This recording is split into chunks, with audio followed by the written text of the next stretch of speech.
spin out and say, please break my jaw. Again, this is just the total wickedness that's coming into America as the banks prepare to suck everything absolutely dry.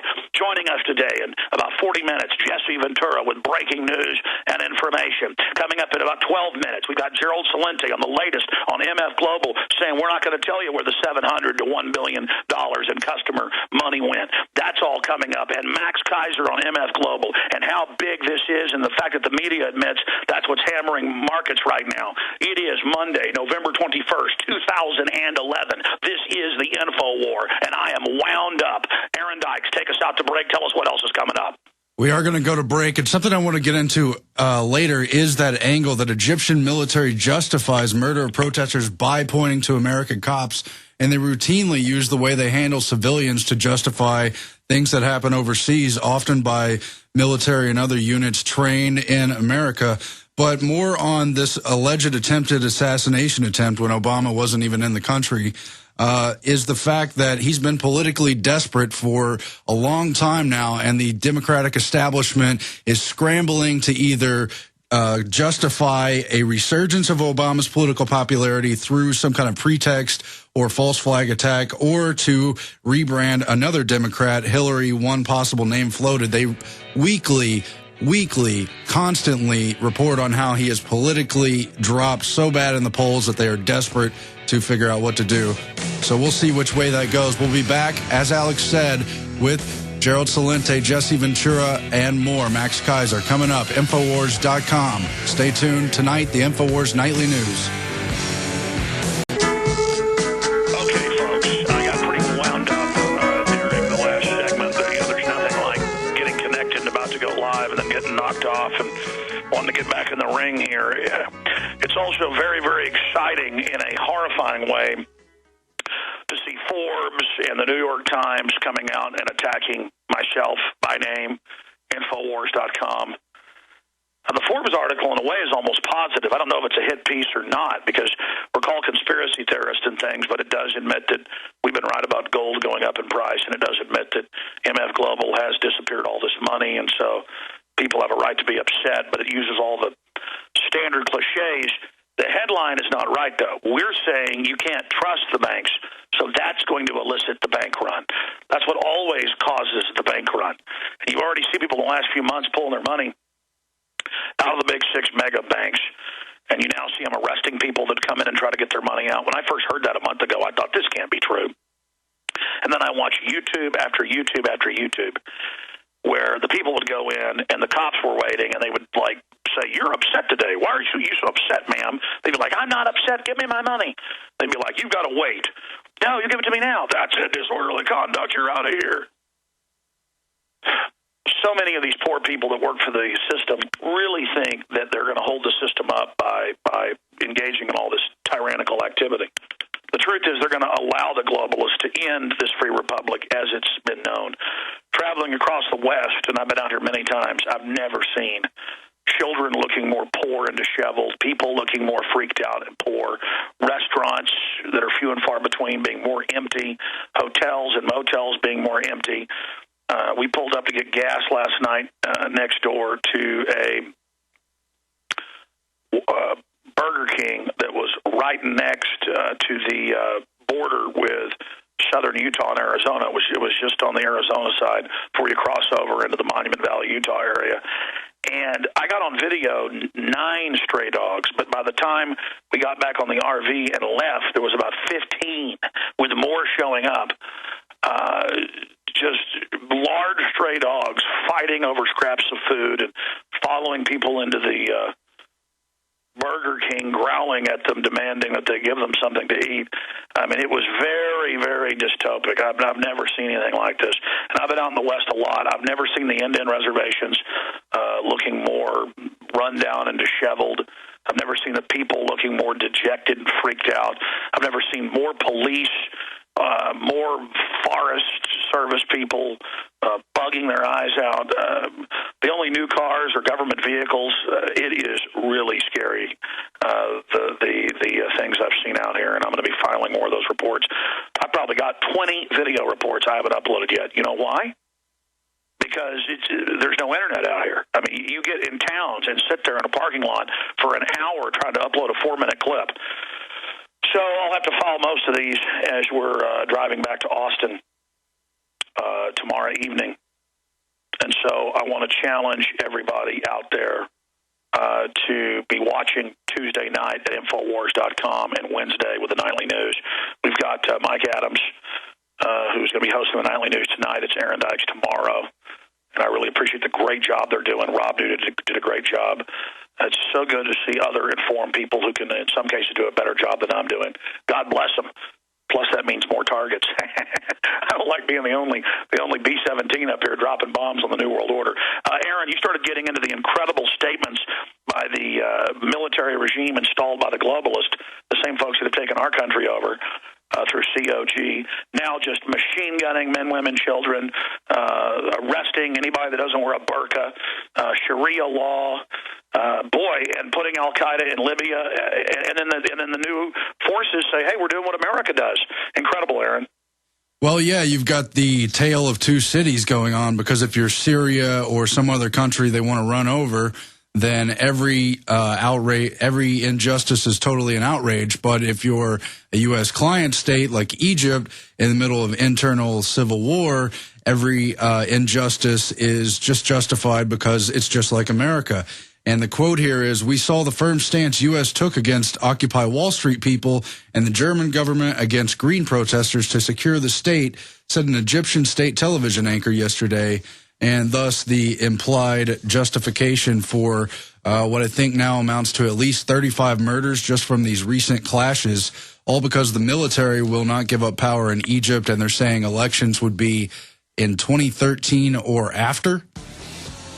Amazing. And notice how Anderson Cooper and others endorsed this as the ultimate in democracy 8 months ago, and now they're not even criticizing the mass murder and slaughter because it's purely a globalist system. Again, every country being taken over by this corporatist Borg, and where all liberties are thrown out the window.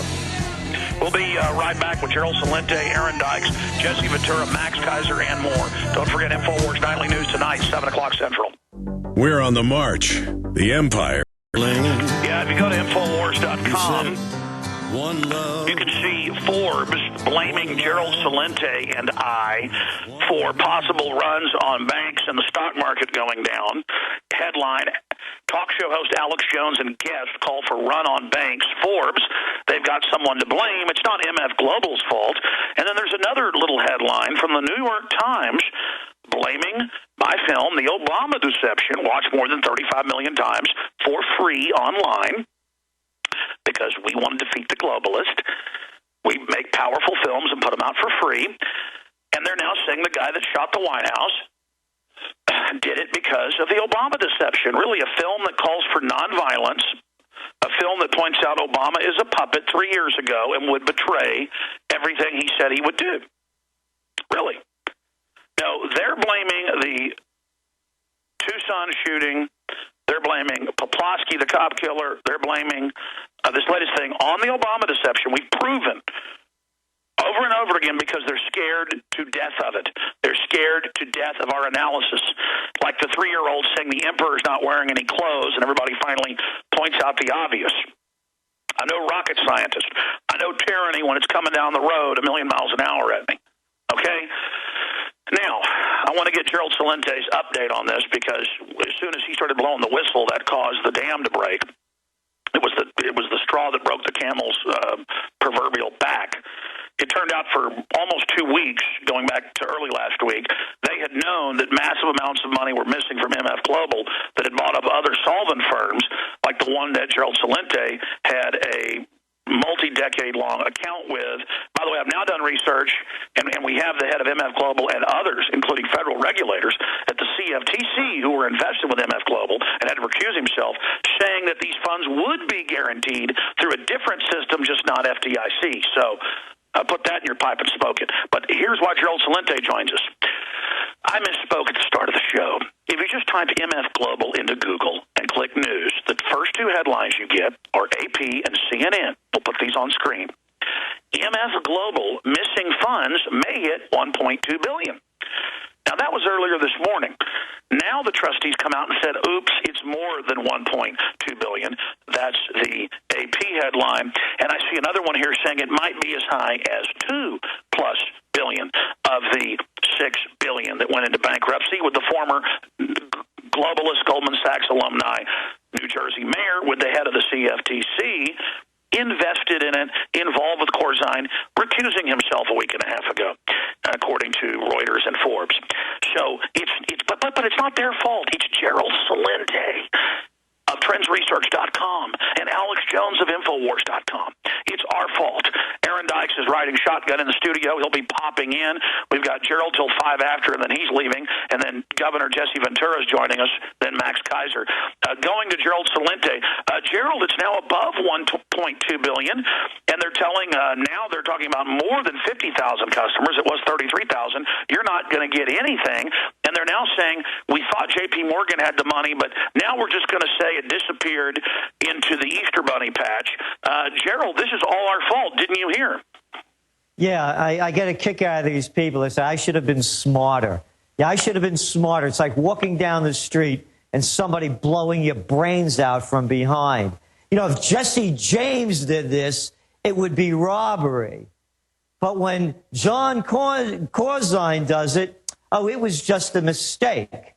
How come this guy isn't being even brought in for questioning?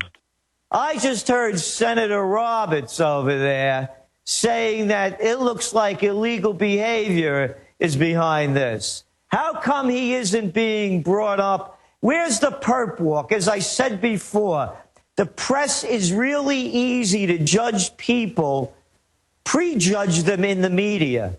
You don't even hear Corzine's name come up anymore.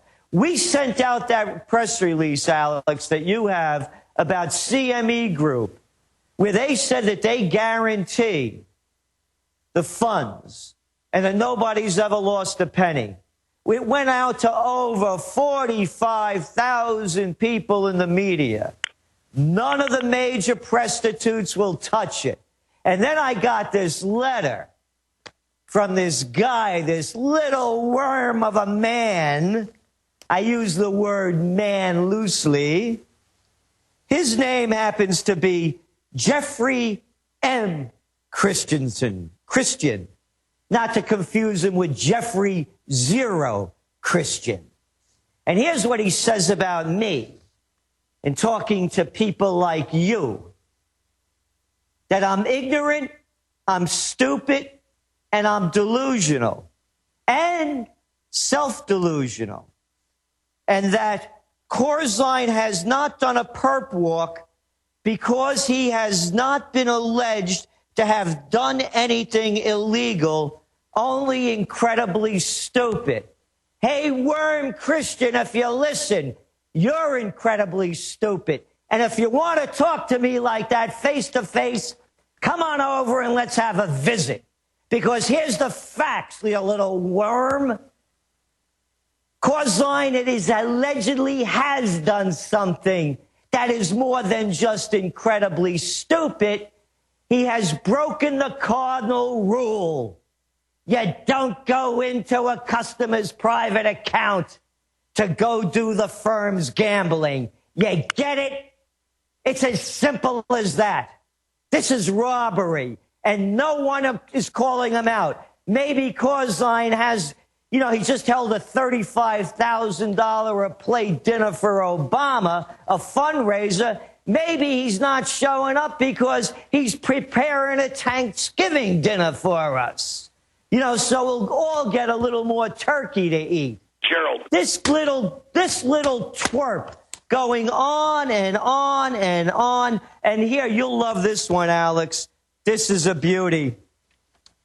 When anyone stops talking about the trilateral, when a man like him, meaning me, calls others sheeple and speaks of the Trilateral Commission and the Bilderberg Group, I know I can stop listening. Oh, by the way, this little weenie worm guy, Christian, the CPM group, they said gold wasn't going to go